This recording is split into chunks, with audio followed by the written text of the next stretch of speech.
Do you actually know what I found out recently? Myself and the missus were watching Angela's Ashes, and it never actually occurred to me to figure out what the consumption was.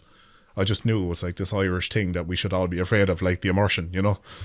So TB went to? Yeah, tuberculosis. Had no clue. I just decided to look it up there, and then I was like, oh, never in my life have I ever thought to actually check what it was. I just assumed it was like, you know, the plague. It was just this well-known thing.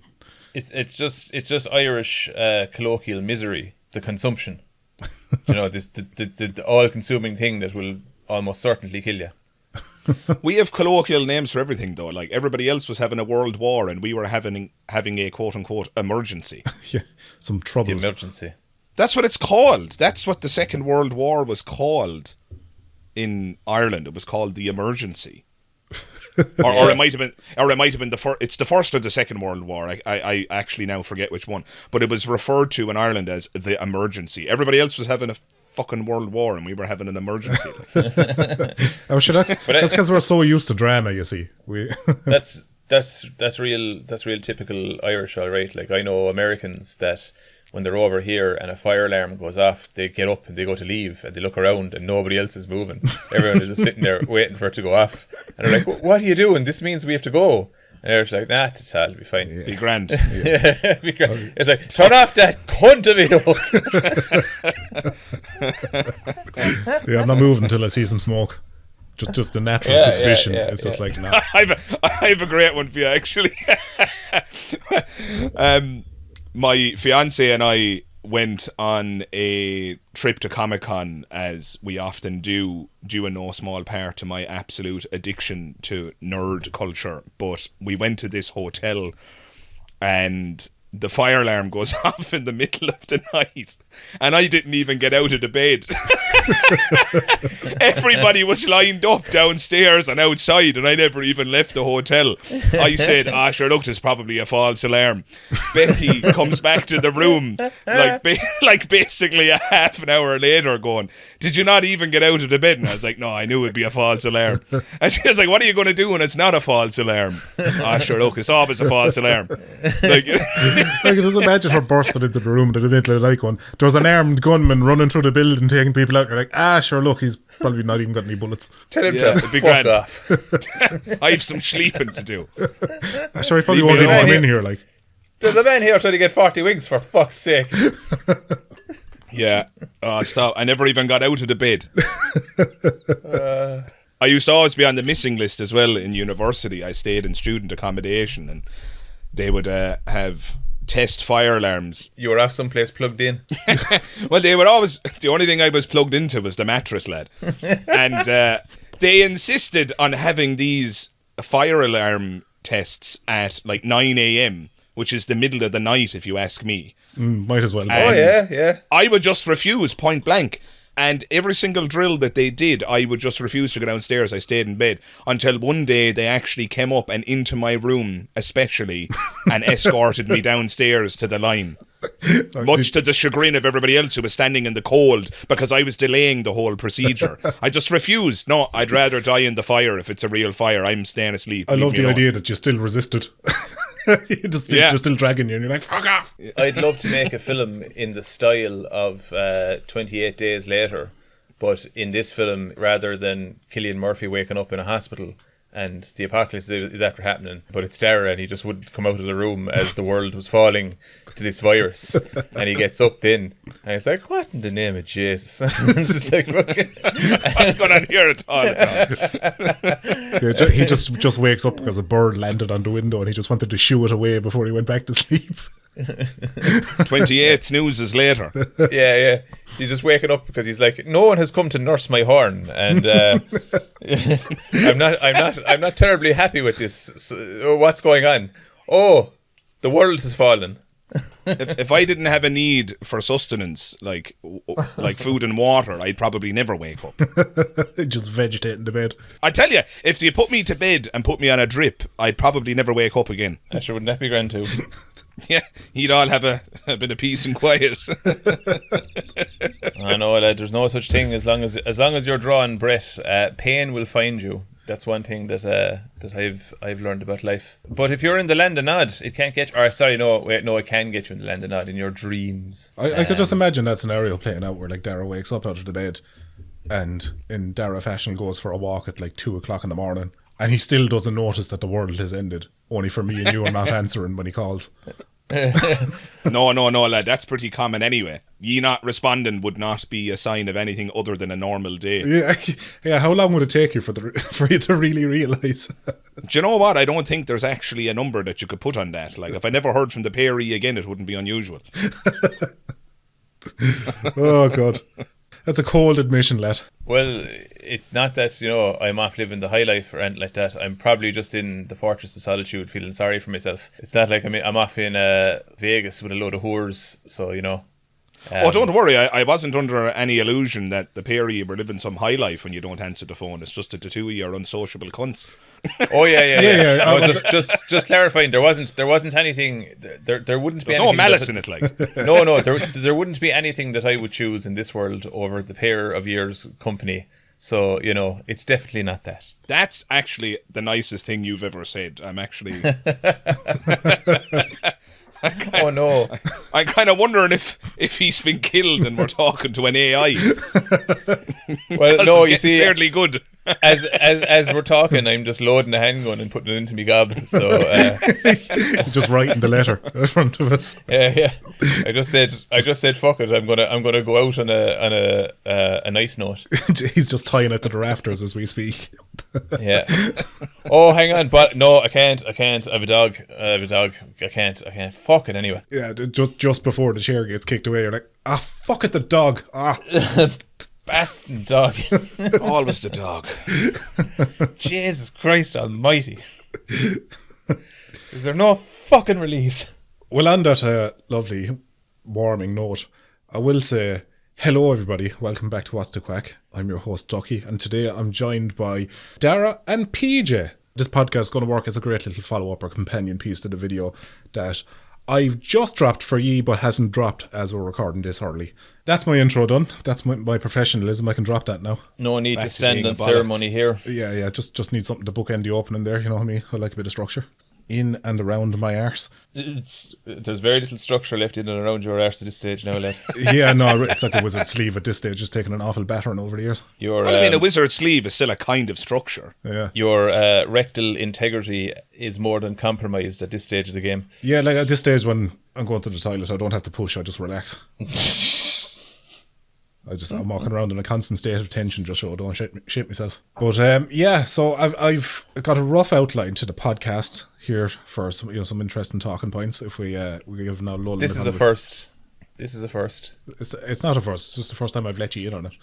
Need a backup plan, like. All is chaos, lad. Man makes plans and God laughs. If I wrote one line on a blank page, I'd have more planning going into a podcast than you. Well, that's not an inaccurate statement. Yeah, PJ's podcast might as well be recorded at a bus stop with strangers. Just walk up to them and, I'm just making a podcast here. Sure, they're generally about nothing, so Yeah. Well, that. Sometimes that's what the best shite talk comes from. As we've often said, that our best chats have happened either before or after the podcast, not during. Which is a sickener.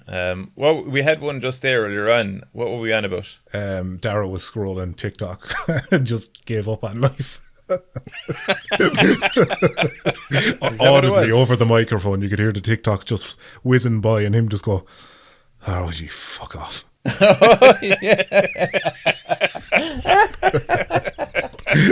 Yeah. In the most relatable moment I've ever heard from him in my entire life. We've all been there. Just these little kids dancing on TikTok looking for attention. You fuck off, the whole lot of you, will you? The kids are the least of it. Everyone in the fucking thing is a narcissistic, insufferable cunt. But these fuckers on TikTok and Reels and everything else, and they're just this absolutely vapid, empty, useless content. Like, you just have some talking head kind of going, "What's your opinion on this?" Like, what is that? What am I supposed to do? Am I answering the comments? Am I trying to have a conversation through TikTok? Fuck off. Yeah, it is a big ball of wank, really. Not like, but we still use it. We still use it though. Like, I mean, yeah, it's a bit strange one. Like, I was dead against even having TikTok on the phone, and then after a while people kept sending me links, and I just said, right, well, I have a sconce here. I'll probably get rid of it again because it's a load of shite. But now it's just infected my routine, and it's a part of it, and it's sickening because I'm looking at the thing and I hate it, but I'm in the habit of it now. Yeah, I don't use TikTok because I just find that I get loads terribly on every device I've ever had. But but it's all shit anyway. Like, fuck all on it. I use Instagram Reels, which is essentially the same thing, and I find myself, I'll be on it for like about 25 minutes when I wake up in the morning.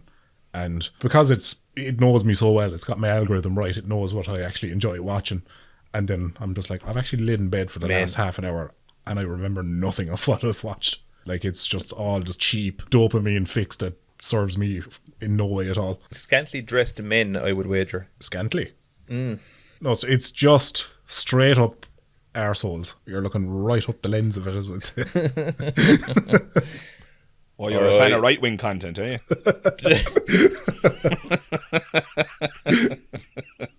Well, tis better than wrong wing. Presumably. Old man jokes. That was well done. Good job. It's better than wrong wing. Fantastic. Right, I've tried to anticipate some questions people might have after watching the old video. Some things never changed there about the three of us. And one of them, I kind of... Why do you keep making these videos? I can't stop that. If I tried, I can stop for a while, but then there's a fella who keeps calling himself my landlord, and he keeps coming looking for money, despite the fact I've already given him money. Like, some type of lord of the land, you say? I got a great question on my most recent video that I put up. Somebody commented and they said, "Why do you look the way you do?"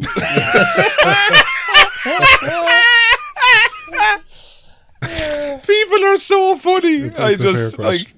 And just for people who don't know, like, I make philosophy content. My latest video was me having a conversation with someone and they were presenting an argument for God's existence, and I was explaining to them to the best of my ability why I thought it was flawed. And that's the content of the video, to which somebody comments, "Why do you look the way you do?" I'm like... Well, I suppose there's so funny, like... There is something philosophical about that question. Like, why do you look the way that you do, Dara? Have you ever asked yourself that? Because our Lord smiled upon you. Maybe. It's like that comment I seen there was floating around for a while where somebody is like commenting under some guy's video saying, "Watching this all the way from Australia." And the creator replied, "Oh, thanks very much. Glad you enjoyed the video." And they replied, "I never said I liked it. I just said I'm watching it from Australia." I was like, "Oh, that's cold. That's fucking cold."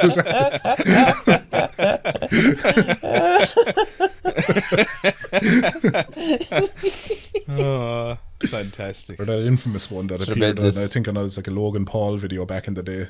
And it was like, my brother's been in a wheelchair for the last 5 years, and this video's gone, or it's done leaps and bounds in helping us because we put it on today, and he stood up out of the wheelchair to turn it off. It's just, you think the whole comment, you think, oh, it's going to be a lovely heartfelt story, and then just a big dig at the end. That's great. Yeah, some commenters can be genuinely hilarious. Yeah.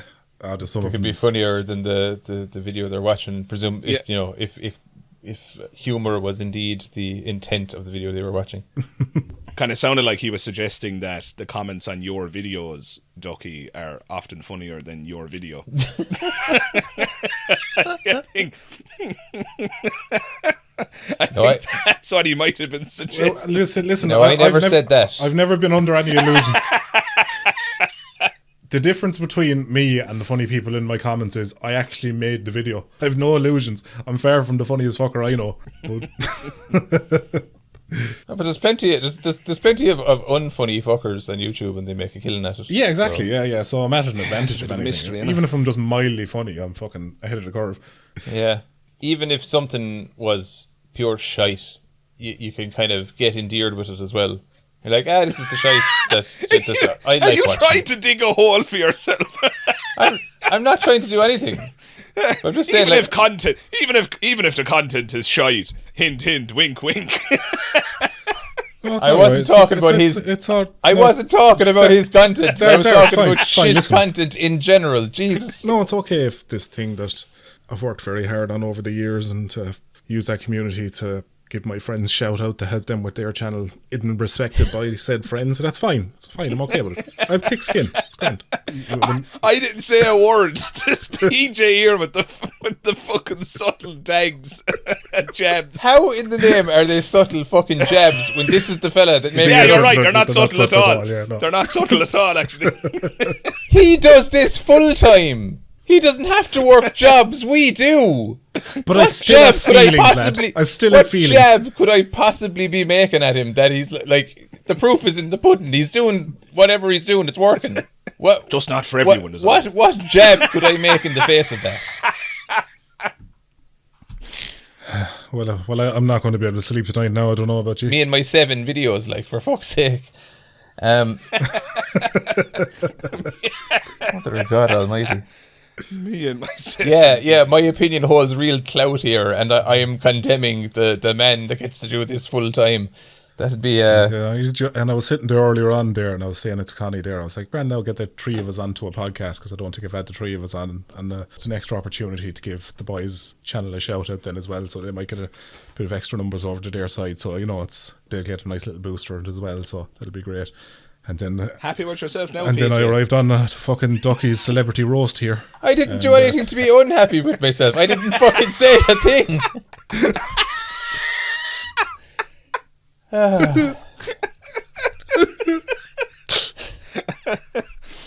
Fucking pair of knackers.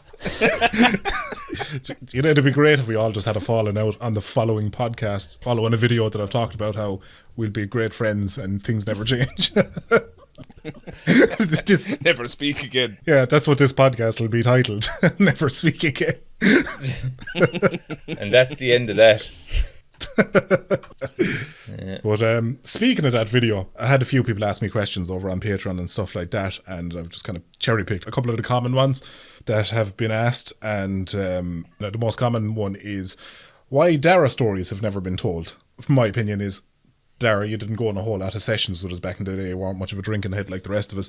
Does that and the fact that I'd never lived with you? Yeah, basically, we actually met and kind of became friends through PJ, if I recall.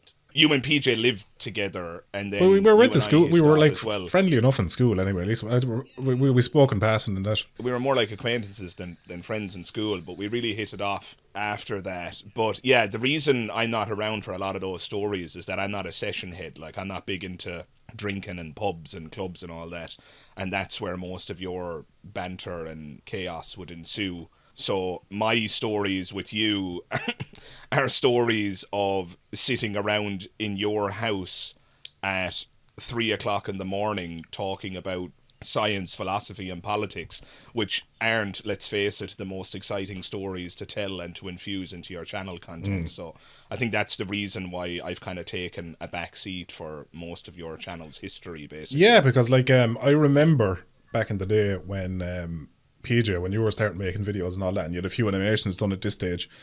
So I was just like, oh yeah, grand, sure. And I had a few numbers on my channel at this stage. I was like, oh grand, it's a perfect opportunity. Give him an old shout out, give him a boost. But I remember thinking back then, I was just like, I don't know if I have any kind of bombastic stories with Dara that I could tell that would lead into a good shout out for him as well. Because they're all just sitting around having 3-hour long debates about trans people and Batman films and not stuff that's and politics and religion and, literally putting the world to rights with culture. every single thing, like, yeah. So I managed to do it in the end. It's a terrible pity that we're not in power, because we sorted out everything.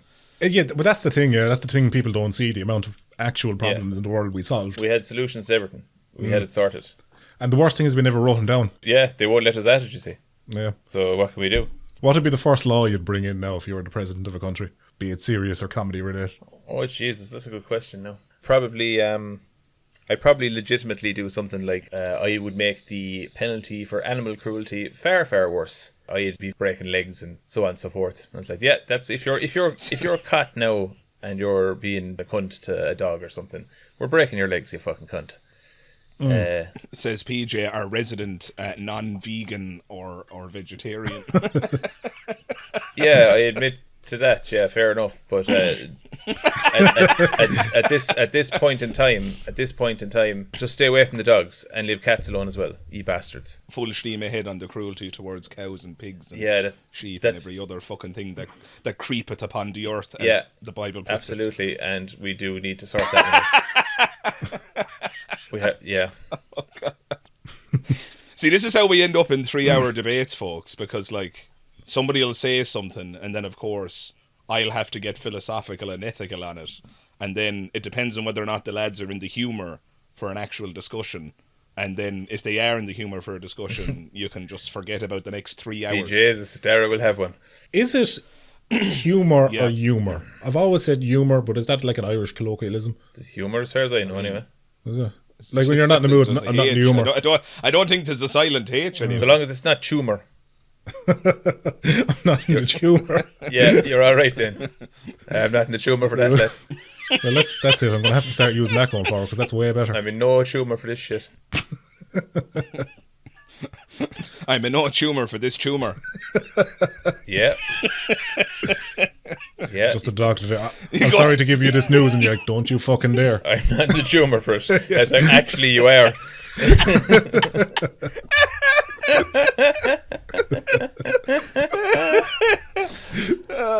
Just that cancer diagnosis really put me in bad tumour altogether. Tumour Mendes.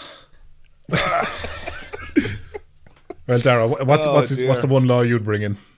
Separation of church and state. You just don't want politics or church or religion and politics whatsoever. Government and religion should have nothing to do with one another, and anybody who says the opposite hasn't thought it through clearly enough. But what about our Lord? Who's our Lord? Did you say our Lord or Arnold? Who's Arnold? Yeah, no, to be fair, that's a fairly solid policy. Because there's nothing worse when I'm looking at American politics and they're all like, God bless America and all that. I'm like, what? Why God? What's that got to do with that now? How many different races and religions and cultures and everything you got over there? Why are you bringing God into it? Can you not just separate it entirely and just talk policies? Keep that at arm's length. Yeah.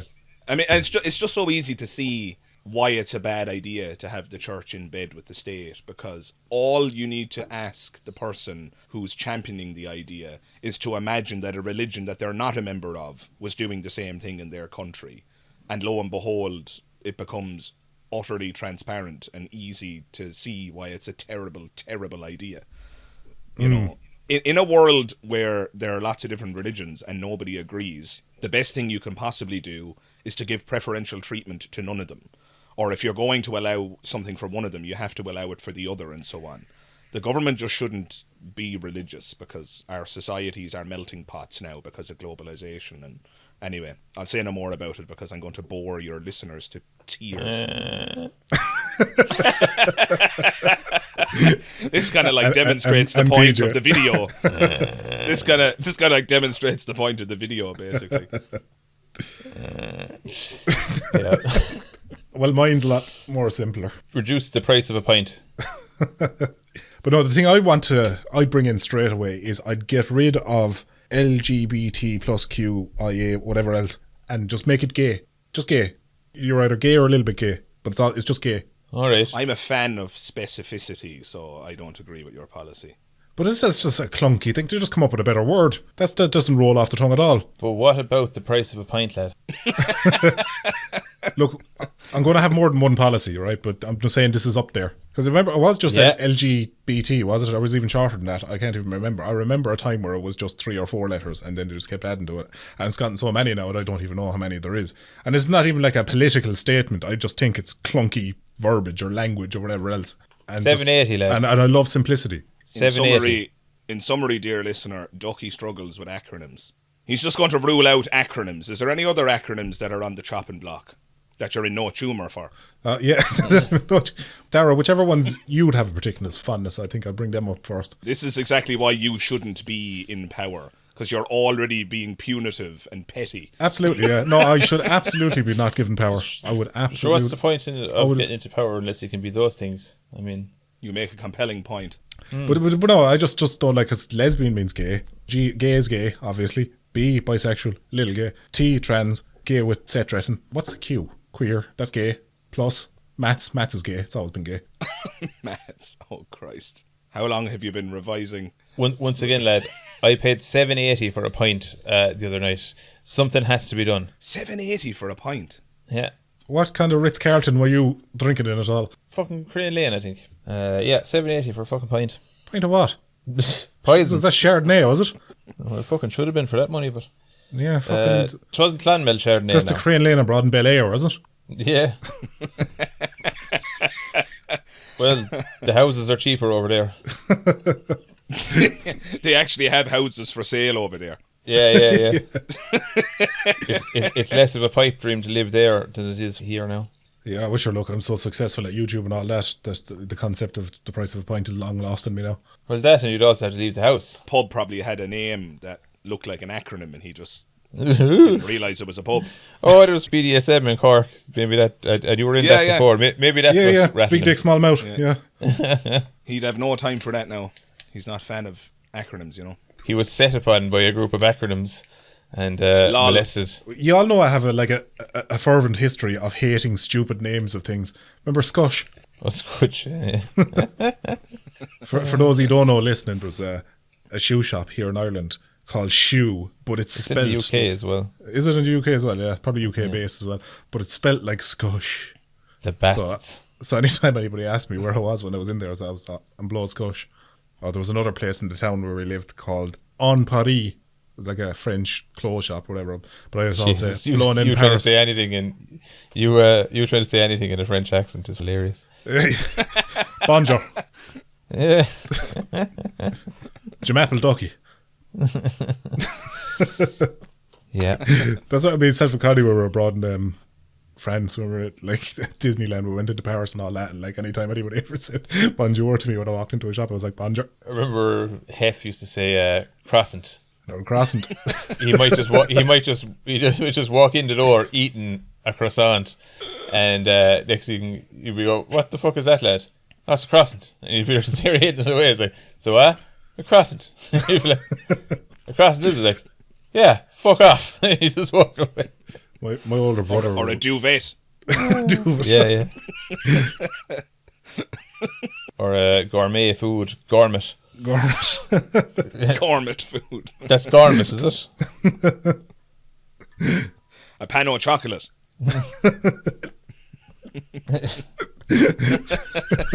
love the ignorance of it. Yeah, it's brilliant. Yeah. Our Lord gave us pig ignorance here on earth so that we could use it to push back against the absolute insanity of existence. And who's Lord? Our Lord. That's very assumptive. He's actually deeply religious behind closed doors. Listeners, don't let it fool you. He's just trying to protect his public image.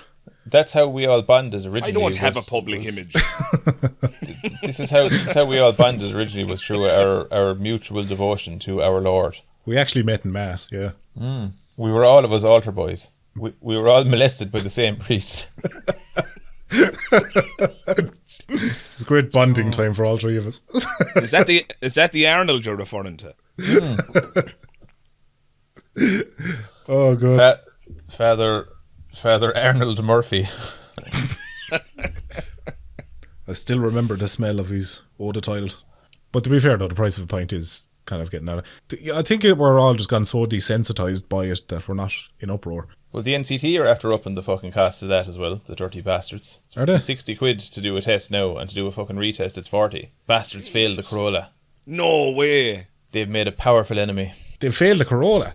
Yep. Yeah, Corollas don't fail, like, so I need to know why it failed. Well, that's how you know there's some dodgy dealings going on there. Yeah, it's just linkage in the suspension. That's the smoking gun right there. Balls, really. But that's a disaster. It's not a big job, really. But they're just gone to the stage now they'll keep pulling out of the oak until they find something. Yeah, I think the NCT in Ireland is like very aggressive. The equivalent here in England is MOT. Yeah, if there's something wrong, they just tell you it's wrong and then they send you on your way. That's my understanding of it anyway. I know Ducky's going to struggle with this portion of the conversation given his aforementioned distaste for acronyms. But Yeah, the MOT. You should also probably explain for the American listeners what we're talking about, because they don't actually have an equivalent in their country, as far as I'm aware. Yeah, basically it's a test that's performed every year over here. Well, depending on how old the car is, but typically it's every year. The car has to pass a roadworthiness test to make sure that the car is still capable to be driven safely on the road.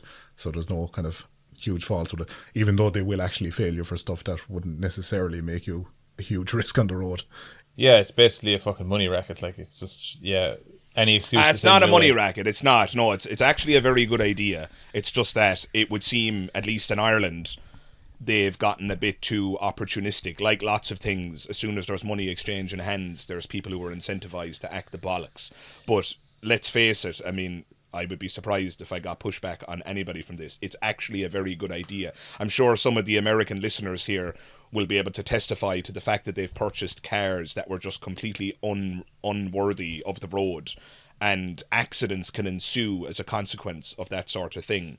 So it's actually a really good idea to have some kind of national car test where a vehicle gets tested once every year or a couple of years depending on its age. Yeah, I agree with the frustration. Like, in Ireland, it's become an absolute, like, they're like vultures. I remember a car failing because they alleged that the plastic covering over the headlights was a bit foggy. Yeah. And the car failed because of that, if memory serves. Yeah, and like that's just ridiculous. That's clearly just an attempt to fail your car so that you have to pay for a whole new test again. And that's just bullshit. Like, the one that used to drive me mad back in the day was the emissions. They used to fail it on the emissions. Oh, Jesus. And like, because it was really frustrating, because you could have this car that was absolutely mint, spotless, import from Japan. And it's like they had like the wrong emission numbers, because almost every Japanese import car that I knew of, like from friends and all that, would fail on emissions, and there was nothing you could almost ever do to remedy this. You could change the exhaust, spark plugs, full service, you could pull the engine apart and completely rebuild it from new, and it'd still fail on emissions. So what did you do in that case? Because now your car is technically illegal on Irish roads. You can get this stuff, it's like a type of octane you can put into your petrol, and it'll make the car temporarily burn cleaner, so you could often sneak it through that way. Right. So disclaimer, nobody on this podcast is recommending that somebody engage in that illegal behaviour, right, Ducky? No, fucking do it. Fuck 'em. Well, okay, I'll be more specific. I'm not recommending, just to be clear, I, Dara, of sound mind, am not recommending that anybody break the law in that manner. So Ducky can deal with the ramifications there if he wants to. But they won't let you drive your car. Yeah. The bastards. Bad form. I had a friend of mine, Christy, and he had, funnily enough, a Corolla as well. And he failed his NCT because one of his tyres was slightly too bald. But it was like one of those visual things where they're like, look, if you can go off and get the tyre changed in the next hour or two, bring it back and we'll give it a visual check. We won't charge you for it. And he was like, oh, yeah, fine. So he drove around the corner, jacked the car up and swapped the front wheel with the back wheel. Put the wheels back on it, drove back into the NCT centre. Man just looked at the wheel and went, yeah, that's fine, and let him off there. Genius. Absolute genius. I was in absolute hysterics to that work. I was like, yeah, I love it when somebody gets one over in the system. Like, I really do. Yeah, that is funny, man. That's great. That's tremendous. It's minds like that we need working in places like NASA. His same car, actually, but a year or two later, was firing, like it was misfiring wicked. Like, it was only firing on 3 cylinders, so something was going on with the engine. Because of the engine was shagged, he was able to finally pass on emissions because he'd failed the previous time. So the fault with the engine let him pass the emissions and they never noticed. Like, I don't know how that car ever got through NCT as many times as it did. I don't know how he managed to fuck up a Corolla to the point it was running on 3 cylinders. I mean, they're not easy cars to kill. It stayed going. Like, that didn't stop it. Oh, yeah. My Corolla is bulletproof. I love it. It actually just passed the MOT recently without a single advisory. That's what they call them here in England. You get like cautions. You get advisories, which are basically just recommendations that you should action this soon or in the next 6 months. They usually give you a time interval. But my Corolla passed this is the first time it's happened, actually, where it passed without a single advisory. So from their perspective and the examination they gave the car is basically perfect at this point in time. So I tell you, Corollas, if you want to do yourself a huge favour, buy yourself a Corolla and you'll be just so happy because you'll have no problems with it. You'll have the standard wear and tear that you have with any car. You'll have to replace calipers and brake pads and bits and pieces that move, but for the most part, it just functions flawlessly. It's a marvel of engineering as far as I'm concerned. I'm going to get so much fucking money from Toyota for this podcast, but yeah, I wish. That was one of the topics that you wanted to talk about, Ducky, when we used to film stuff back in the day. That was PJ's brainchild, though. Yeah, I often get an old hankering to do something live action, just for the absolute crack. Just a load of Mickeys waving in the field there. Yeah, wobbledy knobs. Just the scene from Gladiator where he's walking through the field with the hand, but he's just hitting a load of wobbly knobs instead of the blades of grass.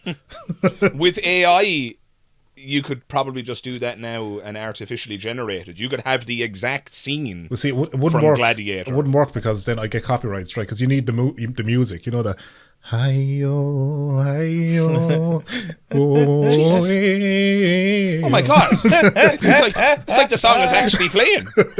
Oh, Christ. And just the Mickey's just flicking through the gaps in the fingers. It's like the vocal assembly was actually here on the call with us. Like, that was astonishing. I think, Ducky, you've done that so accurately there now that it will have flagged the copyright. Actually, yeah, I'll have to go back and like tweak the pitch on that. So you will. Yeah. You have to scramble that footage there. Like, you would have to make that less accurate. You're also going to have to deal with a deluge of emails coming in from agents who are going to want to represent you. Oh, my wonderful singing voice, yeah. Great. Yeah, exactly. What's going to happen now is your Ducky in postbox, concert. Yeah, your post box is going to be flooded with envelopes with just pairs of knickers in them. You watch like there'll be like a Gladiator Blu-ray remaster that'll come out. It'll just be me singing over that scene there. So we got Ducky in to do that. Gladiator, the Ducky cut. Redux. The Reduck. Yeah. Aren't you entertained, like? Yeah. Have you no homes to go to? Fantastic. Oh god, I want to get onto the topic of women because that's something where Jesus, we'd love to chat at length. What is a woman, Ducky? It's a fella with near a Mickey on him. It's a fella. What? Fella with near a Mickey, not a Mickey to be seen. A fella with, or a really tiny one that hides under this tiny little hood, like it's a little thief. So that's enough about women. Listen, I've just defined it. I think we can all agree that's fair enough. That's a fair definition. I just wanted to put him on the spot and see what he'd say there, and it delivered. I was right to do that. I have no fear of the consequences of my own actions, Dara. That's the problem. Yeah, I'm just like slowly like handing you rope, and you're just slowly hanging yourself here. Yeah, and I'll fucking do it smiling by it. But I have a few questions here that might get some of the creative juices flowing. Well, creative story juices flowing. So here's one. What sexual encounter have you or someone you know had that still makes you laugh? I've got a fairly good one. It's all about deception, and it's very funny. It was a friend of mine. We were from the same place, and we used to hang around all the time. But when we were like teenagers, we weren't driving long anyways. But my buddy was going out with one. He ended up going home with her one day, and he was rattling her on the couch of her home place. And next thing, her father walks in the middle of it and catches him in the act. Oh, the father was like a chronic alcoholic, and came in, and like he must have just ran out of money or something, because normally like your one was saying to my buddy that he wouldn't be back for the night. He'd normally stay out drinking, but he must have just, I don't know what happened, the stars didn't align anyway. He landed back, and sure, my buddy anyways had to, he was flogging away, and next thing your man busts in the door and starts roaring and shouting, and he gets a big fright anyway, so he has to plug out anyway, and he has to try gather up the clothes inside in the middle of the room. And the father falling around the room, stocious, roaring and shouting at him, and the young one screaming and roaring and fucking sighting the couch anyway. And here's my buddy running around the front room, gathering up all of his clothes, and the father trying to belt him, but the father is fucking stocious drunk. So he's swinging around and falling around the place too. And next thing is he gathers up his phone, and his socks and his jocks and the bare essentials, and he takes off out the front door fucking running. And what does he do? He rings me because he knew I was up to town and I was driving at that stage, and he rings me in a state of panic, and he says, all right, will you come down to this spot and pick us up? There's a lad chasing me, and I have a right story to tell you. I was like, oh yeah, grand. For right horn on me. yeah. So I tore down that way anyways, and sure, here's your man anyway. And he's not only his jocks and everything under the arm, and runs over, leaps into the car. I'm like, what the fuck happened anyways? And he tells me the story. That was grand. But a number of weeks went by, and we were all out in the town, and we were fucking drinking away. And your man decided he was going hanging around this one particular bar, my buddy. We'll call him John Ryan for the sake of the podcast. So John decides he's staying where he is anyway, and we all went on to Hayes or something. Oh, that was it. He was barred out of Hayes, so he couldn't follow on to Hayes because he was barred. You just saying that, I probably know exactly who this is. So yeah, you and you're definitely right. But that was it. So he stayed on in that pub, and we all went on to Hayes that night. And next thing, who comes in the door of that particular bar that he was staying in? Only your one's father. And did he clock him immediately? Because you think with a brief encounter you mightn't actually remember his face. He clocked him immediately. Oh no. He tore over and he caught him by the throat and he pinned him to the wall. And he was like, I caught you in the house with my daughter the other day, you fucking little bastard, and all the rest of this. And he starts roaring. And my buddy then, John Ryan looks at him and he goes, I don't know what you're talking about. I've never seen you before in my life. And next year it's like, you have, you fucking bastard. You were inside in the fucking room with my daughter. And next year it's like, I don't know who you are. I don't know who your daughter is. I don't know what you're talking about. It's like, oh, and he goes, you're John Ryan from the village out the road. And he was like, no, I'm not. My name is Paul Murphy from Templemore or something like that. And he's like, what? I don't know who you are. I don't know who you're... I've never heard of John Ryan in my life. I don't know what you're talking about. Just gaslighting the shit out of him. Yeah. And next thing, the father is there and he starts doubting himself. And he's like, oh, Jesus, I'm sorry. And he's like, oh, I'm so... And next thing he starts getting really guilty and embarrassed about it because he's like, oh, I'm really sorry. I'm sorry now. And next thing he brings him up to the bar and he buys... fool out of myself. Yeah. He brings him up to the bar and he buys him a pint, and he goes on then to sit there at the bar with him and tell him the story of what happened and why he thought that he was another fella. And all the while my buddy John Ryan is sitting there going, Jesus, he did fucking not. And he drinking his pint. Yeah. I'd have fucking shot him. Not only have I had my lad and your daughter, but now I have my lips around your pint. Yeah, but you bought me a fucking pint for the fucking pleasure of it, you fucking dickhead. Now, one thing that I wish that he did. Now, he didn't actually do it, but it would have been the perfect sign off to the whole thing. But eventually, he looked at the watch and the time that we were going to be coming out of Hayes, so he was going to meet us up at for some local cuisine at Schmack's, also known as Supermax. So he decided he was going to bail out, but he just bailed out and said nothing. But it would have been the perfect bookend to that story if, as he was walking out the door, taking the last gulp of the pint, he said, I did write your fucking daughter, and fucking dropped the pint and out the door. Now, your daughter. Yeah. No, that part didn't actually happen, but it would have been so funny. I think a more subtle rejoinder would be better if he was like, by the way, I love the red curtains in the living room. Yeah. Something actually, like that. Yeah. By the way, she was shit. No, just something subtle that lets him know that he knows the inside of the home. Like, by the way, I love the couch in the living room. Yeah. Whip out the phone and start calling you. It's like, well, just John. Just as he's going out the door. Where are you? Did you get that couch above in Ronan's by any chance? It's like, I did. Oh yeah, I have the same one at home. Look, Christ almighty. That's great.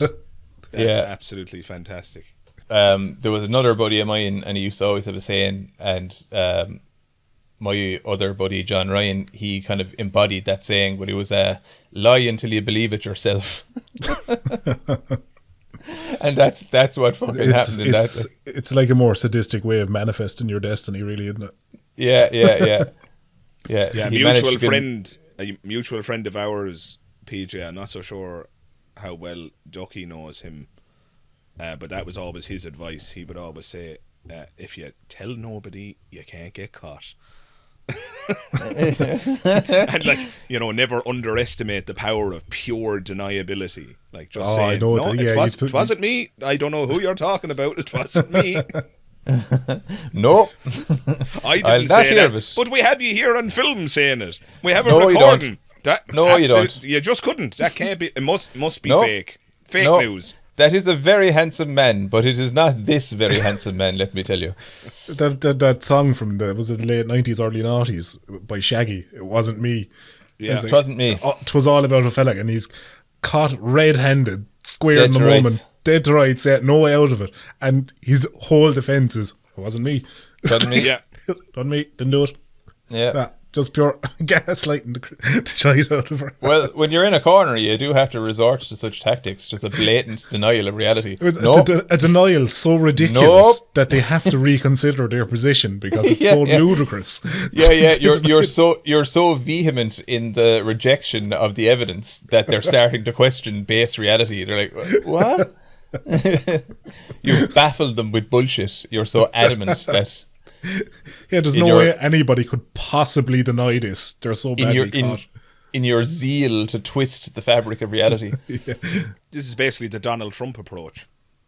Essentially, yeah. Well, it seems to be working for that fucking he's more like a shotgun approach. He'll just say 25 insane things, and it's just hard to hone in on one.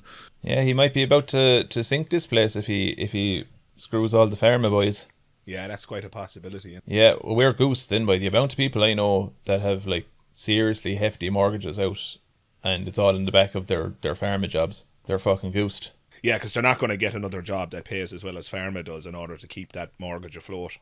No, generally, like, you know, outside of being a fucking politician, I suppose, generally the most lucrative jobs are the pharmaceutical ones, alright. And they also don't require any like degrees or anything. Like it's all in-house training. Like some of them, sure, but like a lot of people just walk through the front door of these Pharma jobs and they receive assembly line stuff. Yeah, they receive on-site training and they get paid handsomely for the job they end up doing, far more than you would in retail and other jobs. Like, yeah, well, like my job is like kind of adjacent to Pharma. It's fucking medical devices and that. I wish. That'd be a great title for a drug dealer, wouldn't it? Pharma adjacent.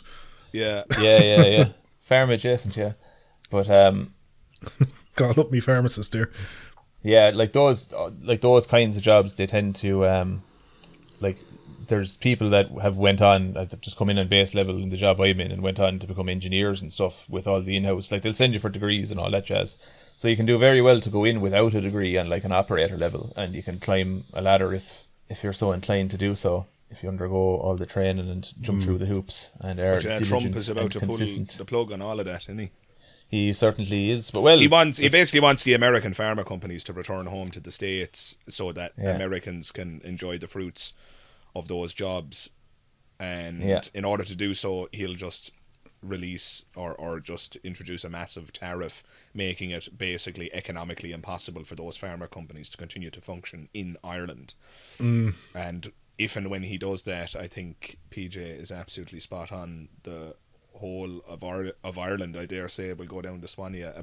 I'm not intimately familiar with the figures or anything, but I've been led to believe by multiple people and sources that pharma is a significant portion of our Ireland is, as far as I remember, the largest exporter of pharmaceuticals in the world. So like our economy is heavily dependent on that, and we're also a haven for corporate companies as well because of her tax leprechaun economics. Would you sound like that?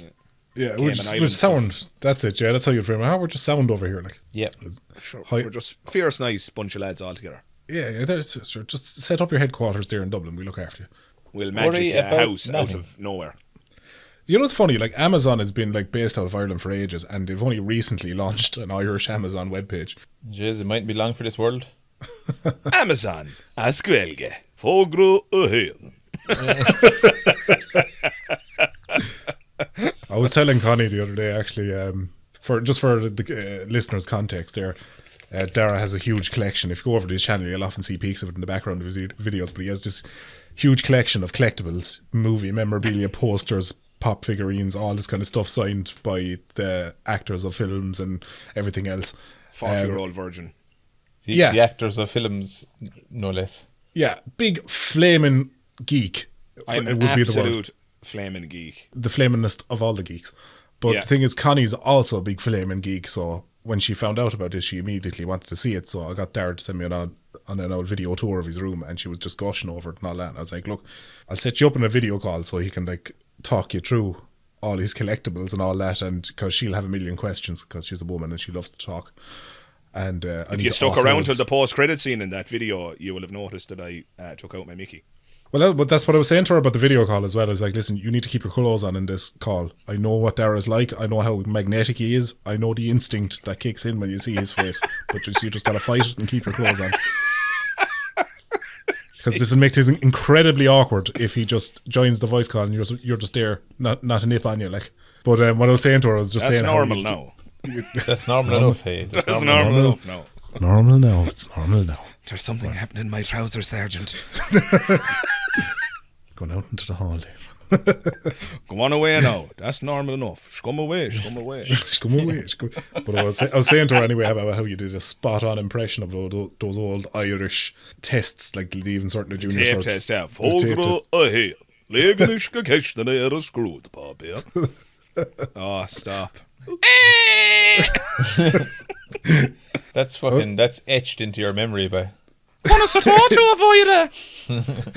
the most ridiculous sounding people in the world as well. Like this, it didn't sound human. Well, this is it. It's like when they were recording for those exams that they actually got leprechauns in and got them to record the fucking read out the questions in Irish there for us, please, leprechauns. Honey Clare and Harry Potter Agus and Philosopher's Stone. Just could you lean into the microphone and just say hello there in Irish and like, do you quit? No, hold on now, and then they just booted him square into the bollocks and now go again. Do you quit? There we go. Now off with you. Yeah, unbelievable. The torture we went through. I remember we were doing like our leaving cert tests in like the big PE hall, so there's like must have been about 100 and something students, and then you had the teachers kind of zigzagging up and down between the desks to make sure nobody was cheating, and there's just this absolute silence among the whole hall, just the odd sound of a cough here and there, like the back of a church or something. And then there was one lad in my class, Leamy, out of nowhere, just like bellowed through the hall, like the reverberation. It was the most powerful fart I had ever heard in my entire life. And I was so fucking ignorant. Like, how this lad was asshole release this? Like,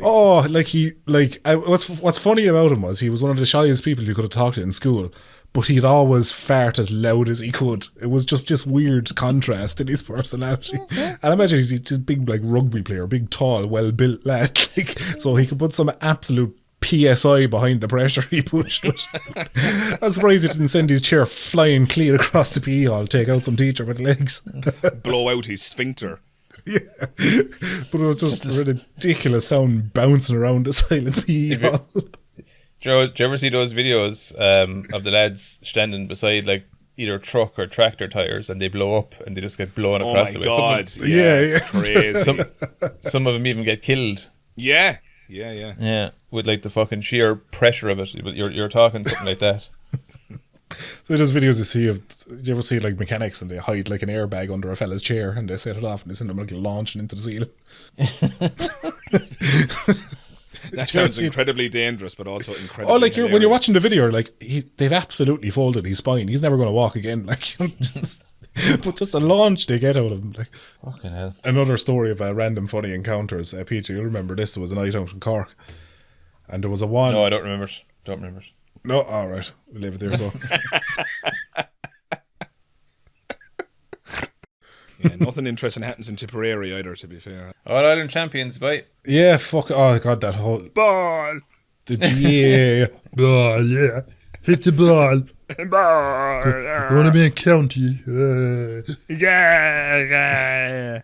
Great game. Did you see the match?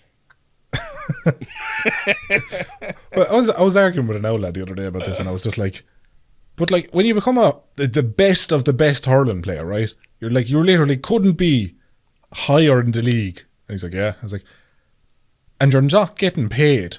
Like, it's not like you're going to get promoted into an even bigger league where you will get paid. Like, there's no pay. What's the fucking point? Like, Yeah, I think this is something they've been disputing for quite some time, alright. But all of the like organisers of the GAA and that are notoriously wealthy. Like, yeah, well, sure, like they charge for tickets, like they do at every other sport. they sure do. That they pay the competitors in. Like, why is hurling the exception that's gotten away with this for so long? Jeez, I didn't realise you were such a passionate gas supporter. I'm a passionate anti-greed supporter. I'm not a fan of the GAA, but when you got lads out there hitting balls and they supposedly do it very well, should they not be getting paid like people in every other fucking sport? Like, Well, they do get like opportunities that others don't. I remember when they won the All Ireland back in like 2010. There was a fella on the radio giving out that one of the players didn't have a job in like a bank or something, and that he was owed a job in the bank because he was on the team that won the All Ireland. So that's your reward, more work. Yeah. Well, not all work is created equal, and not all work fucking pays equal. Let me tell you. Well, whatever happens, I think we can all agree that the letters G, A, and A is just too long and awkward to remember. Yeah, the guy. Yeah. They need to pick a letter. I know, Yeah. they picked a sound, like, gah. Yeah. Is it- Yeah. Yeah. Like, fuck this G, A, A. Like, it's just too complicated. Yeah, so it does pay him in more ways than just straight out. Just cash. nothing tangible, nothing contractual. Yeah. Tis all spoken agreements. There are also a lot of them, like, in small kind of districts, seem to be, like, immune to the law. I think there was a case in, like, Limerick. Now, this isn't like... To the law. Yeah, There was one of this- those hurling players back in the day. It was one of the Bundys. What was his name? But there was some fella from Limerick. I don't know. He was a GAA player or something, and he a bet bad some sign. lad. Yeah, he bet some fella half to death, anyways. And I don't know. I can't remember what the outcome was, but they went way easier on him than they would have were he not like some fucking very well known GAA player. So He definitely wasn't to Limerick anyway, because they're not in the business of beating people halfway to death. yeah, I don't They know, usually finish the job. He was having an off night, I'd say. But I will not have a bad thing said about Limerick. I shagged a very attractive girl from Limerick. But you'll hear people saying that, like, you know, oh, he was led astray. You know, he's obviously of solid character. He plays GAA, and a judge will more often than not go, yeah, that stands to reason.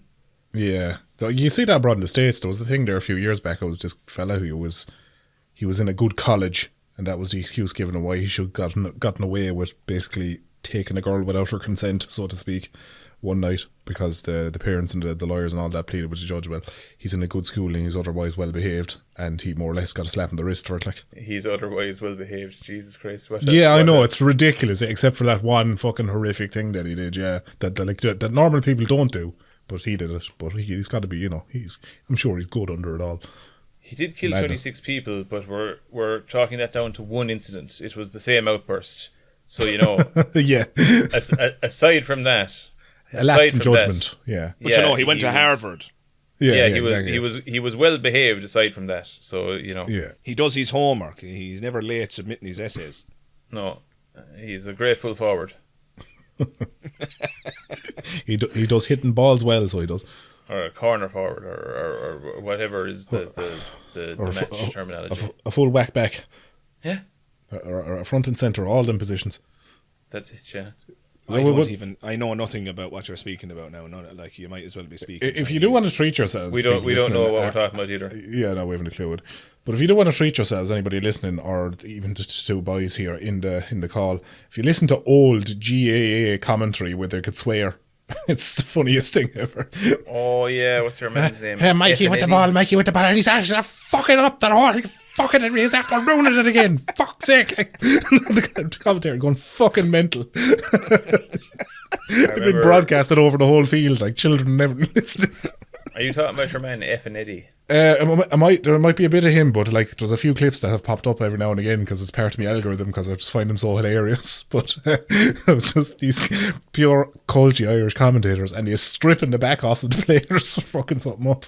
There's one of them one time in one of the F and Eddie ones where one fella goes down on the ground in front of another fella, and he gives him a dig straight into the bollocks, And your man, the commentator, F and Eddie, sees it and he goes, "You have a lot to answer for, O'Shea."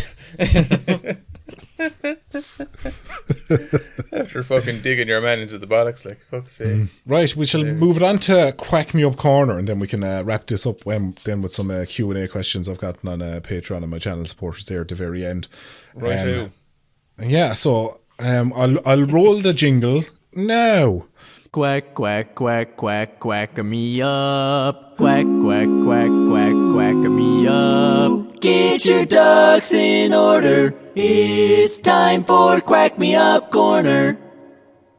So this Quack Me Up Corner is going to be a bit different. It's not jokes, because Dara has many relations that have told him a great many of something we all is very fond of. It's just ridiculous Irish phrases, like phrases that are just hilarious in and of themselves, describing stuff from like hangovers to loose women to anything else. Anybody from like the south of America, Texas area, would also be familiar with these kind of I don't know, what would you call them? I don't know if they're phrases so much as they are just hilarious moments. Yeah, hilarious things to describe somebody, hilarious ways to describe somebody or insult them and all that. So I was going to open with a few of ones I've found on the internet. I've scoured the internet and I found a few ones. These are slated as specifically Irish ones, but I'm sure they're probably used elsewhere in the world as well. So I'll start you off with this one. Describing a hangover. I'm as shook as a hand at mass. As shook as shit in a rope is another one. Yeah, that's another solid one, Yeah. I'm as sick as a small hospital. Yeah. Or another one, I'm plane as sick. to Lourdes. I'm as sick as a plane to Lourdes. Or my atheist spin in it, which I need to get this to catch on. I'm as sick as a plane on the way back from Lourdes. Yeah. Think it through. Yeah. Oh, because you're an atheist. Yeah. I'm a what? But hang on a second. You're one of them atheists. Sorry, the old senility is kicking in there. Yeah. But I'll go through some more of these here now and let me get your live reaction. So, describing somebody who's a woman who's a bit loose, we'll say. She'd tear down Disneyland looking for Mickey. Tear up the floorboards looking for a pipe. That's literally the very next one I found there. So, yeah. She only wears knickers to keep her ankles warm.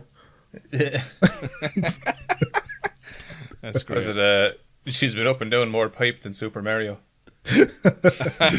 Insulting somebody, you can say, if there was two pricks in town, you'd be both of them. Wait, no, I have another one for the last category there. Well, go on. Oh shit, hang on, now I'm after fucking They're not category, lads. Shoot off whichever ones you have there. She's been rattled more times than the chains at Outswitch. Oh my god, that's so dare. Yeah. That's lovely. I love That that. is so dare. I love it. I love a bit of it's a dark great one. humour. I got to deploy that one recently and it was very good. Here's one for somebody who thinks they're a big man. I've seen bigger men on a wedding cake. I'll tell you one that happened to me in the gym. I was benching using dumbbells. Dumbbells are always safer because you can drop them either side. But I was in the middle of, I was lifting good weight. And this bodybuilder guy walked by in the middle of me, like, pushing my final rep where I'm, like, about to fail. And I'm like, ah! Full Dragon Ball Z mode. And he goes, I use those for cufflinks, mate. What a prick.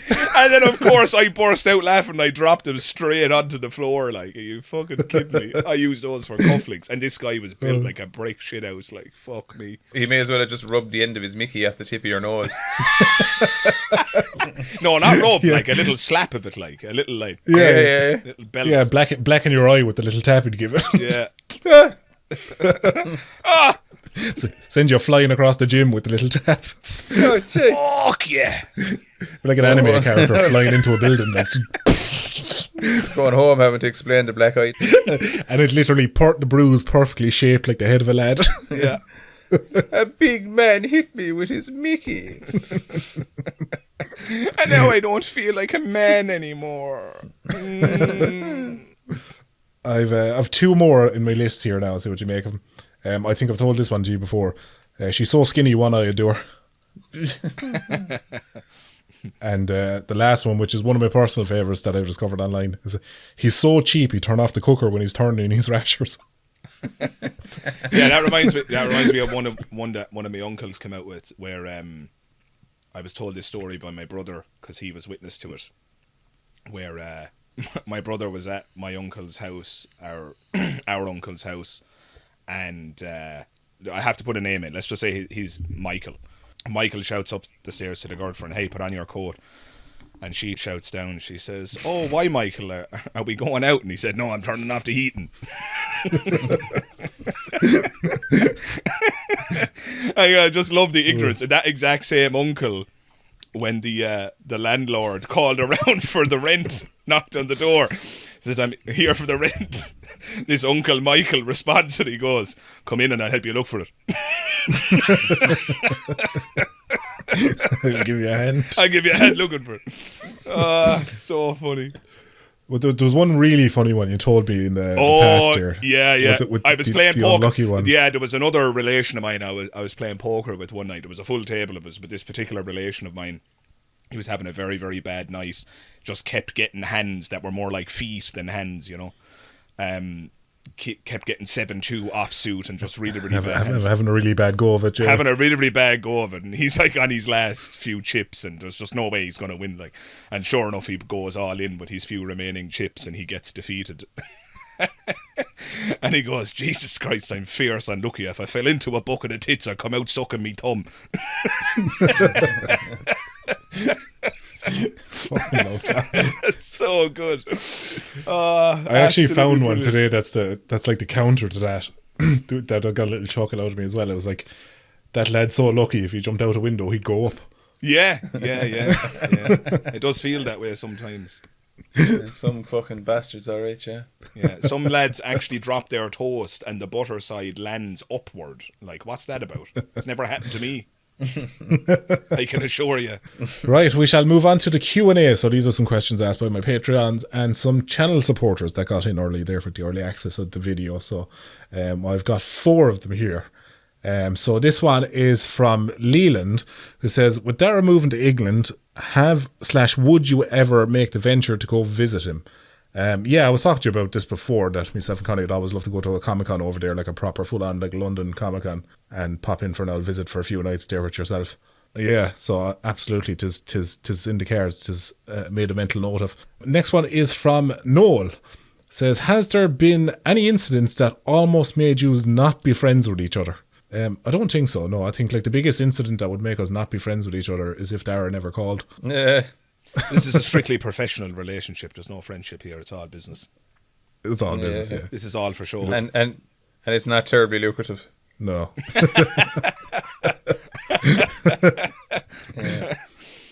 No, I can't even imagine a situation. If you called around to my house and punched me in the nose, I don't think that would be enough to end our relationship. It would just be like, "Why the fuck did you punch me in the nose, you arsehole?" And then you'd come up with some stupid reason why you punched me in the nose, and I'd be like, "Oh, fair enough, so." And then we'd reason, we talk it out. So we're good talkers. That's the one thing we've gone for us. Yeah. There was an earlier question I was going to include the podcast, but it was basically about like male relationships and specifically what has made us get a lot. When one man loves another man very much, he puts his willy in the other man's bum. When he has great time for another man. Yeah. He'll look after him of a Tuesday.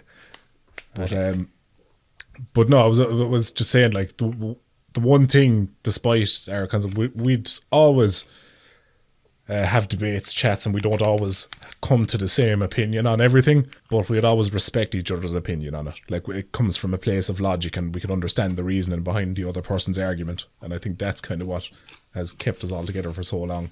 It couldn't be that. I don't respect either of your opinions. Bastards. I'm just going to stop trying to connect with you emotionally. It's just not working.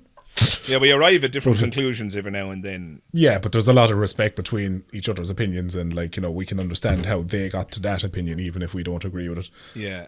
Basically, sometimes the lads are wrong, and you know, I have That's to. never happened. I try to correct them. Yeah. Sometimes Dara has trouble admitting when he's wrong, and myself and PJ accept that.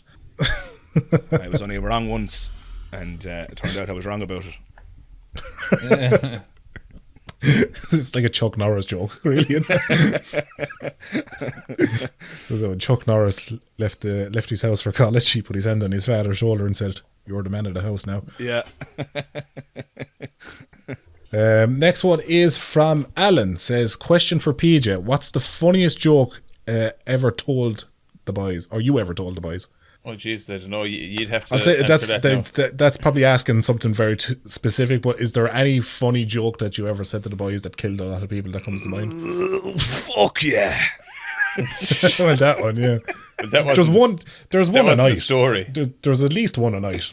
Moments like that. Fucking all three of us are in bits. Yeah, but best of luck remembering them. Like, can you prompt me there? I might be able to remember something. But there was one night where an old friend, I suppose we can name him, old Jonathan, where you pulled the chair out from under him. No, that wasn't Jonathan. That was Carey. That was another. Oh, was it Carey? Well, yeah, you pulled it out from one of them anyway. And it was such a stupid, childish joke, but it just fucking killed everyone. Like, it's just so unnecessary. Yeah, there was no malice with it. It was just like, it would be the funniest thing in the world if a man fell in his arse. But sure enough, that happened. But Jesus, if that's as good as we can do now, there is better. But like, I think because that was funny, all right. We're all so well educated in comedy because we just spend our whole lives cracking each other up, that sometimes it's the really simple things that catch us off guard that make us laugh the most. We'll get too sophisticated with the comedy and it wouldn't land, but then the simplest thing wouldn't necessarily be a fart joke, but something so stupid and absurd that it'll just kill us. There was another time it was like following the morning after a session, we were all blowing cork. This is long before we were living down there, but we gather up with a lad called Keith, who goes by Connor in the video that I did of it. But one thing I didn't include in the video was him the next morning. Was this one walked past him, and in the most ignorant way possible, he just went, "Oh, that one's menstruating by." Oh, that's rotten. Yeah, that was so horrible. Yeah. It's not like I'm not saying it's rotten that a woman would be doing that. I'm saying like his. Like I could just his see ignorance. I could just see the delivery and it's just something disgusting. He's a horrible bastard. He did one thing even worse. There was, like, because we were standing outside the cafe. No, I know your story. Yeah, and there's this one. She's sitting there and she's having a cup of coffee and it's going. And he's pure congested from the sheer bombardment of drink the night before. So he starts taking off, going, and then big fucking lump of phlegm straight onto the ground, and he just looks at me one square in the eye, like literally turns to her, "Enjoy your scone," and just takes off walking. I was like, fucking hell, you dirty cretin, you. That's awful. Yeah. I don't even know this person. No, you wouldn't know. He was just an out stray of a night, really. I don't know, I wouldn't be able to hack that now at all. It was absolutely filthy. We didn't really. We didn't really, but you have to laugh, like.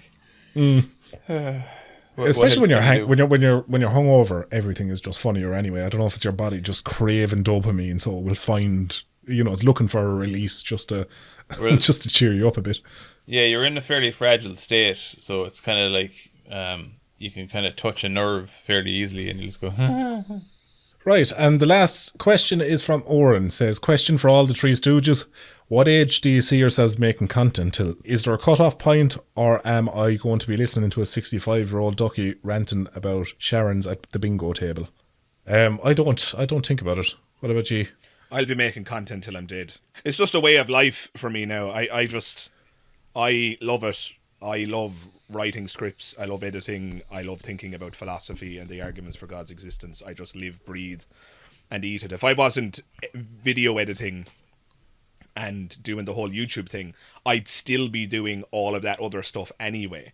I don't read philosophy and watch philosophy debates and read about the philosophy of religion just because I'm a YouTuber. I'm a YouTuber because I do that stuff anyway. YouTube is just a way of me expressing it. So, yeah, I'll be doing it till I'm dead, almost certainly, unless something very drastic happens. If I get a brain injury or something terrible happens, or if I'm snuffed out in the middle of the night by a bodybuilder who decides to hit me with his Mickey, I'm going to be snuffed out by a vengeful PJ, apparently. He'll be consumed by how handy I have it, and he'll flip. Oh, yeah. What? There's that show. I've done some suffering now in jobs, all right. So it is an enviable position to be in. But then in another strange way, having to go to a job is the thing that keeps me from being a complete hermit. So yeah, I suppose. Like, and I like my job, and I like the fuckers I work with. So I suppose it's not terrible.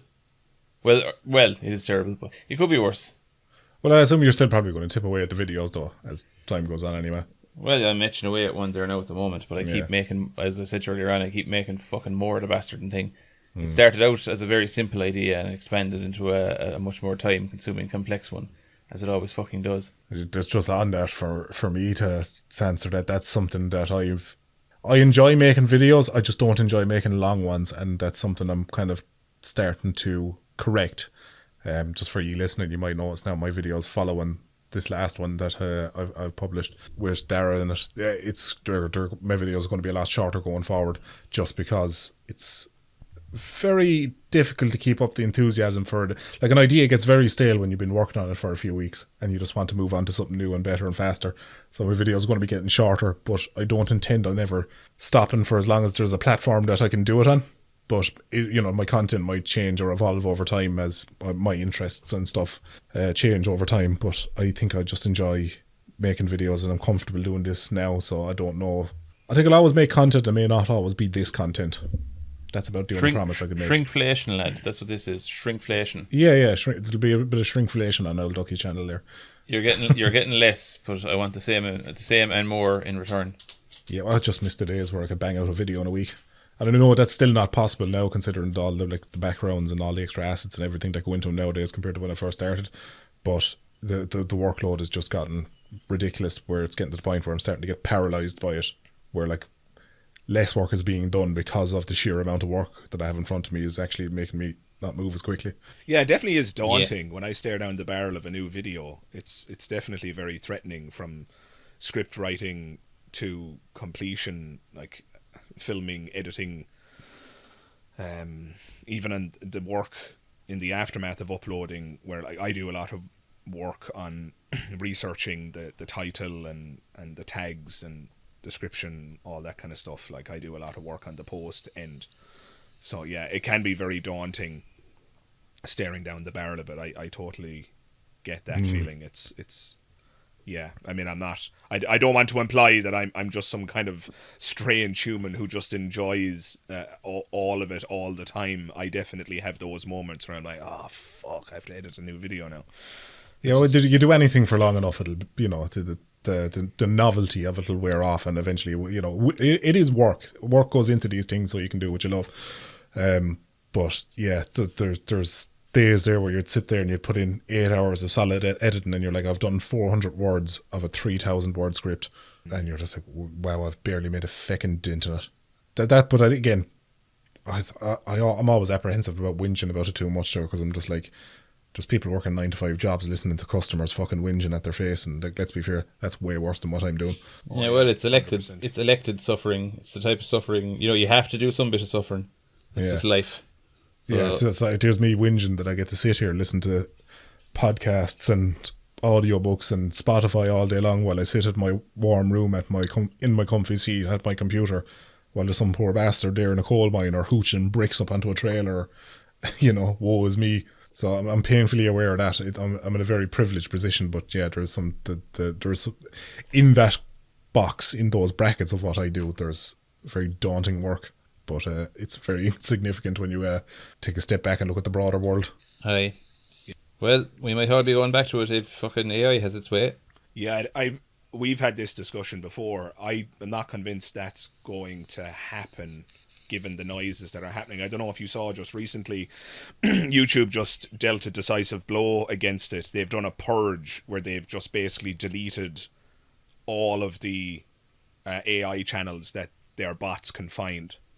How did they find them, though? Is it just detecting the voices that these AIs use? I don't know how the technology works, but apparently they're using AI to hunt AI. Perhaps. I mean, let's face it, Terminator 2 showed that you need a Terminator to beat a Terminator. So, in any case, the point is that YouTube doesn't want its platform filled with AI slop because they know that that's not going to serve the platform in the long term. People aren't interested in watching AI slop.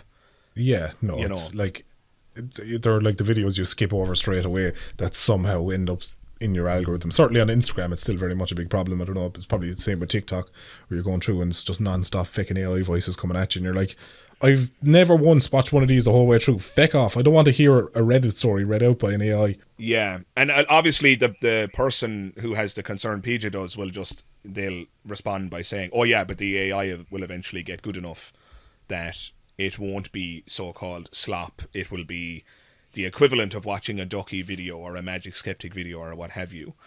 And the point I always make when that comes up is to say that people still know if it's not the real thing. Because Ducky's actual channel exists, and if somebody creates another channel called Ducky AI, or even if they try to covertly misrepresent it as the genuine Ducky channel, people aren't idiots in that sense. Like, that knowledge gets around. Ducky will instantly put out a statement, or just so you're aware, this channel is serving fake content, it isn't really me, blah, blah, blah, blah. Like, the analogy I've used in the past is, if Led Zeppelin are playing in Building A, and a perfect cover band are playing Led Zeppelin's set in Building B, who's going to go to Building B? And I don't think there's a person on the planet who wants to watch Led Zeppelin who's going to enter Building B as opposed to Building A. People want the authentic. Even if in Building B they have a guy who is a perfect voice alike for Robert Plant, and if they have guitarists and drummists and so on that again perfectly encapsulate the skill of Led Zeppelin, like literally a trained ear couldn't tell the difference between this cover band and the real band, I submit to you that there's still an X factor in the knowledge that you're watching the real, quote unquote, real Led Zeppelin. And that is the reason that I think AI content can't possibly win. And given the noises that YouTube are making and the fact that they're actually turning those noises into meaningful action on the platform and deleting AI slop, I think we're going to be okay. I think the concern about AI, for me, the center of the bullseye is more security concerns and that sort of thing. Like people's likenesses being copied and CCTV and what that does to security footage and what that does to facial recognition and how people can steal our identity and yada yada yada. I think those are the central concerns, at least where I'm sat.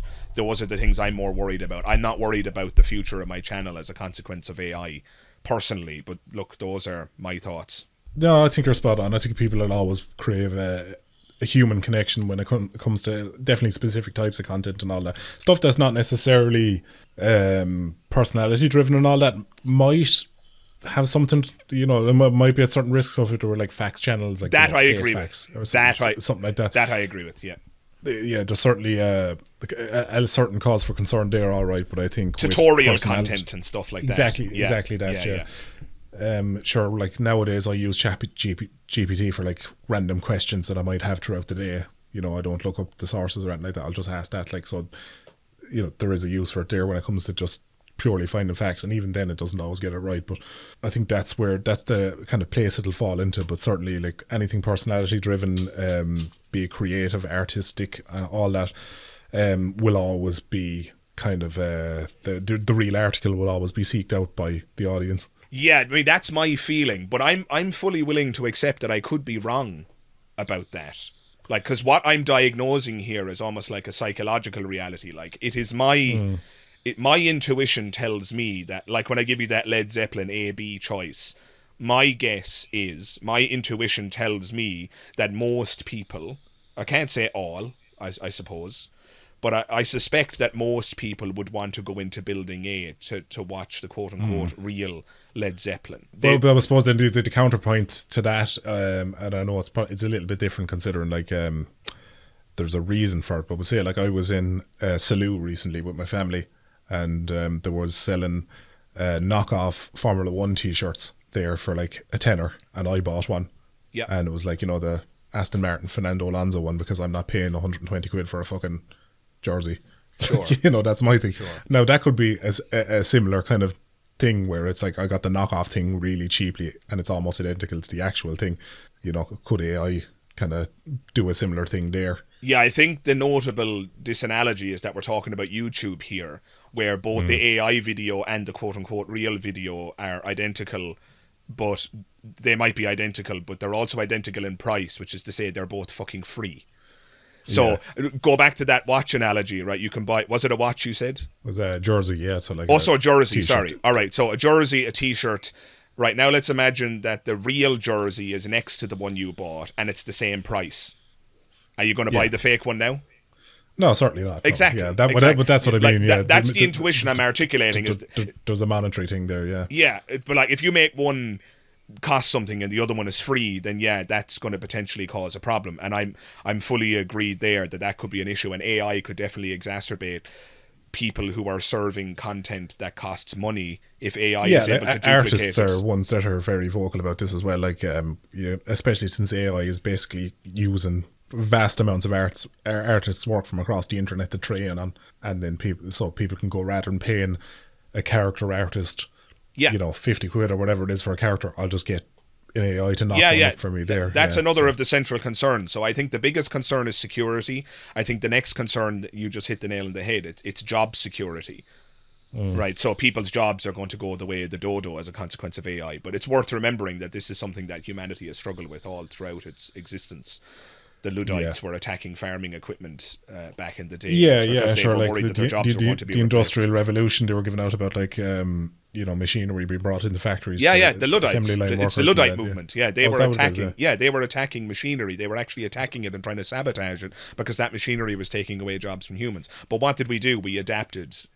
And that's what happens. The question is, different jobs were created. The question is, will that happen again? Inductively speaking, it looks like we will overcome this and we'll get through it, especially with legislation and so on. I mean, like, you're going to see laws passed about AI content production in the very near future. That's my guess. And you're already seeing soft policy in the form of stuff that YouTube is doing, where like they're just deleting AI slop.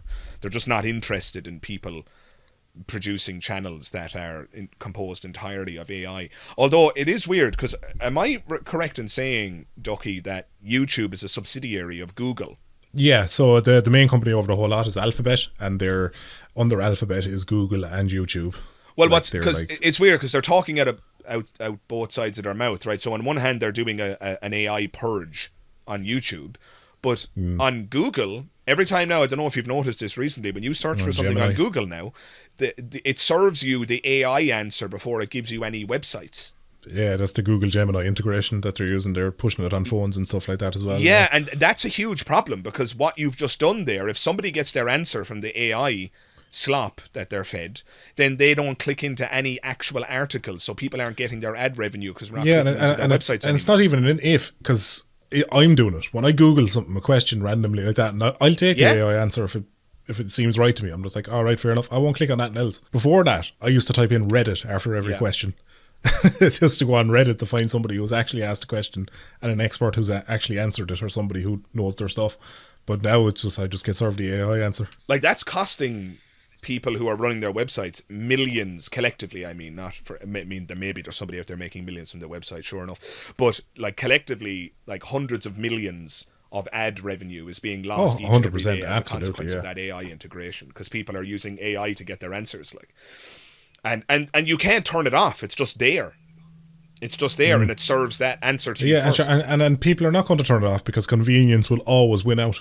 Yeah, that is, I will say that kind of thing is concerning. Like, you're costing people their mortgages, you're costing people their livelihoods, like their website. These websites are going to shut down. Like, I'm sure all the graphic designers and everyone, they're fucking fairly well goosed now with like all this shit too. Yeah, it does seem that way. Yeah, they're definitely victims. Definitely victims. So, like, again, just to make my position absolutely clear, I'm not at all articulating the idea that everybody's job is safe. Clearly, there are people who have already been casualties of the AI revolution, and there will be many more before the day is done. My defense at the beginning of this conversation was specifically about YouTube and content creators like us. I think where of all the people, I think we're very safe because our content relies on our personalities. Our content is kind of like, not in quality or in content, but it's kind of like the Led Zeppelin example, where people want to go see the real Led Zeppelin, not the really good cover band next door. I think people want to watch the real Ducky and not a really good rip-off. Like, we're at the point now where some of these generative AI machines are able to produce like 20-minute videos of whatever you want. So I could produce an completely AI episode of The Simpsons right now if I just subscribe to one of the big AI tools. And it would be indistinguishable in terms of the animation. It would nail the voices for the most part with some minor quibbles. And it would even write the script for me. I could say, just give me a Simpsons episode about The Simpsons visiting my hometown in Ireland, where they bump into a man named this, and I just give it a loose outline, and then it'll just produce that whole episode. We could get to a point where those become like so good that we might end up in the situation that Ducky was talking about on the side of the street, where because that AI slop episode of The Simpsons is free, somebody might watch that instead of paying for Disney Plus so that they can watch actual episodes of The Simpsons. That's the problem that's going to happen. And maybe the industry will react and like make it more like a YouTube approach. Like maybe Disney Plus, in order to compete with AI, will cease to be like a subscription service. It'll become free. Oh, watch the real content here, and we'll just be served ads to watch the real content or something. I don't look. Listen, I don't have a crystal ball. I just think some content is safer than other content. That's kind of my point in a nutshell. It's good. I'd imagine life is going to be a bit harder for like people coming up on YouTube now that are doing more like kind of fact-driven channels and stuff like that. But I suppose in the same breath, I'd say it's never going to be always ideal for everyone. There's always going to be a challenge for anyone, regardless of it's AI or whatever else.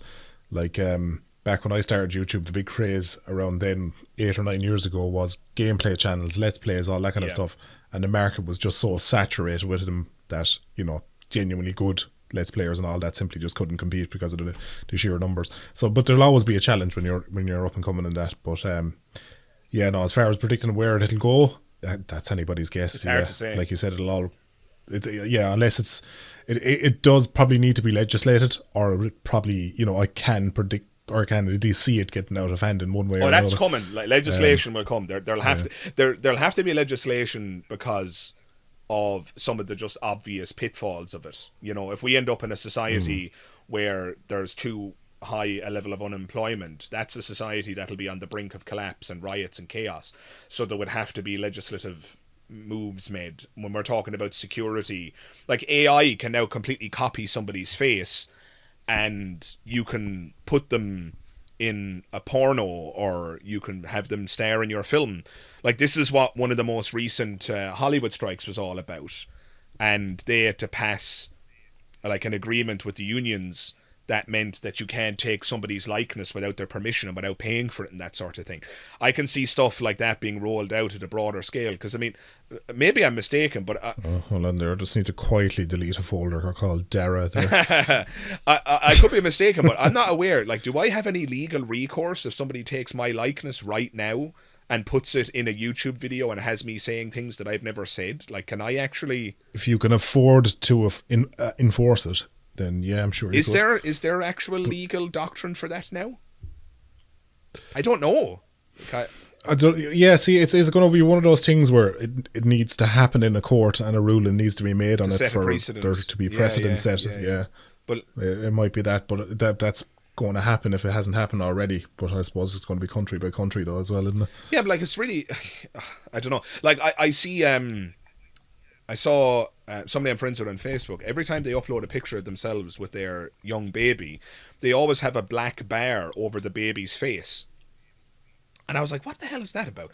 I Googled it and I was revolted to discover why parents actually do this. It's because, and I won't use the word Ducky because I don't want to get this video unnecessary attention for you. Kiddie fiddlers. Yeah, basically, people who have an unhealthy interest in children. Yeah. They are now... most of the content that would satisfy somebody with that proclivity is not actually real, thank goodness. Unfortunately, there is some real content where children have been abused on film. and that's unconscionable. But there's not a lot of that content out there. So what these sickos are doing is taking pictures, just downloading pictures from people's profiles on Facebook. Like AI deepfakes of and they're doing shit then, doing AI deepfakes. So your child, even though they've never been harmed in this way, might very well be the subject of one of these videos where they've taken existing illegal material and deepfaked your child's face and so. And I was sorry I googled it at all, because it was just horrifying to me. It was just absolutely horrifying. Like, we live in a deeply depraved world. I always remember, PJ, we were talking one time about the extinction of the human species, and I can't remember exactly how you put it, PJ, but you were just like, yeah, fair enough. Like, we're a scourge. Like, we're just absolutely horrendous. We're a disgusting species, like. I was actually, speaking of stuff PJ said, that had just been hilarious. I said it to Connie there a few weeks ago. It was a thing PJ said back in the day that was incredibly funny, and it absolutely killed her when I said it. And it was something like, if you could go back in time and do that, and what would it be? And PJ turned around and said, I'd find the first amoeba that crawled out of the ocean and I'd kick him to death. Stop the whole thing in its tracks. Right off the bat. Yeah. No. Poor old Connie nearly done herself an injury now. In other words, PJ would destroy the first domino. Yeah, exactly. So that none of the other dominoes could fall. He'd shoot the first lad to ever think of dominoes. Yeah. Nip it in the bud, boy. And in so doing, he would then just like spontaneously warp out of existence. Yeah. And fucking Thanos at the end of Infinity War just fade away. Like my man from Kung Fu Panda, my time has come. Yeah. He'd just go peacefully away. That'll do. But on that uplifting note, we'll wrap it up there. I think we've nattered on long enough. Cute. But, I want to thank everybody for tuning in, all the listeners there. If you're listening to this on Spotify, you can check out Dara's channel. It's known as the Magic Skeptic, all one word. Throw that into Google, YouTube, whatever search engine, it'll find it. He's big enough now. He's got only if you're in the tumour for it. Only in if you're in the tumour for it. You've mentioned the tumour for that. And if you're, so if you're in the tumour for that, he does videos talking about philosophy, religion, argues with a lot of theists. And is there anything I'm missing there, Dara? No, you've pretty much covered it. Smashing.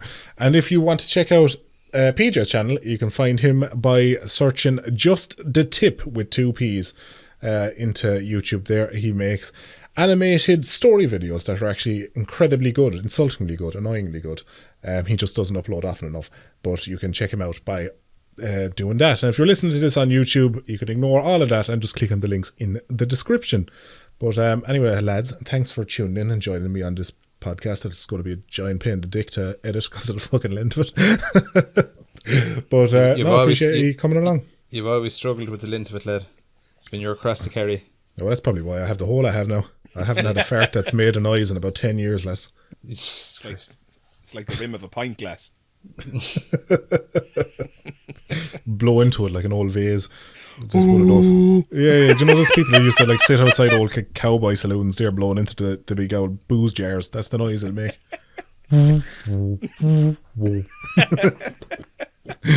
But on that absolutely gorgeous image, on that pelvic floor, on that rim shot, we'll leave it there. So thanks, lads, for joining me. Thanks everybody for tuning in. Thanks for having me.